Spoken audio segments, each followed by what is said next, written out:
Could we talk a bit about ex-ante methodologies? Absolutely. Ex-ante risk methodologies are a way to predict how much risk is there in the portfolio by looking at securities and instruments that your portfolio holds, compared to the ex-post, which is a look back on how you did and justifying the performance you achieved at what level of risk.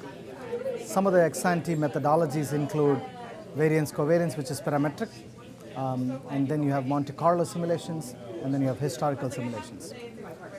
These each have their own pros and cons, whereas your Monte Carlo simulation offers limitless flexibility and gives you a lot of data points to collect and analyze. Your historical simulations are empirical distributions and hence already have some of the non-linearity built in. And these are some of the issues that we have with parametric, which is somewhat the easiest to implement. So those are some of the different ex-ante risk methodologies. And what are the advantages of ex-ante methodologies over ex-post? The way I look at that problem is these two are answering different questions. Just like we covered at the panel, we talk about ex-post as a way to see how much return did I get and how much risk did I take to get that return.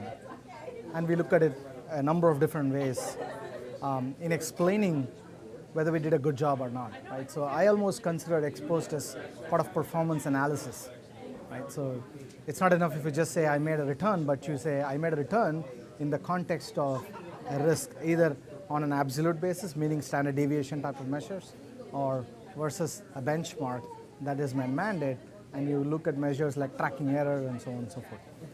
But ex-ante answers a very different question. It says, look, how much is that risk for the future?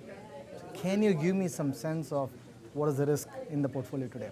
So to do that, what we look at is we look at how each of the securities contribute to the overall risk of the portfolio. What is the covariance between these different securities and how do they help kind of pair off the risks against each other? And at the end of the day, your ex-ante risk is lower than when you just simply add up the individual risks of individual securities because of the correlation parameters. So that's where ex-ante takes us to, trying to predict what's going on in the portfolio so that you can have a grasp on the future risk.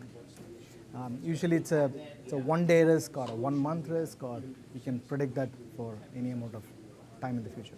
How should a firm decide between the two methodologies? I feel that a firm should look at what makes sense from their strategy standpoint. Some of these are rooted in the beliefs of the investment professionals in the organization. And also, some of this is mandated by regulation these days. Regulators in different parts of the world, for example, the Mexican Afore or the European Securities Regulator, ask for some of these measures. They give prescription of how some of these are done, but it's not too strict. It gives you some room to calculate some of these. So in that case, a firm has to be able to respond to that and provide that kind of an ex-ante risk measure. And ex-post is often used by a firm to explain what has happened already. Right? It's an event that's already happened. So you try and take the best story that makes sense for the given strategy and the given risks that are there in the portfolio and try to explain what's going on in the portfolio. So that's what happens for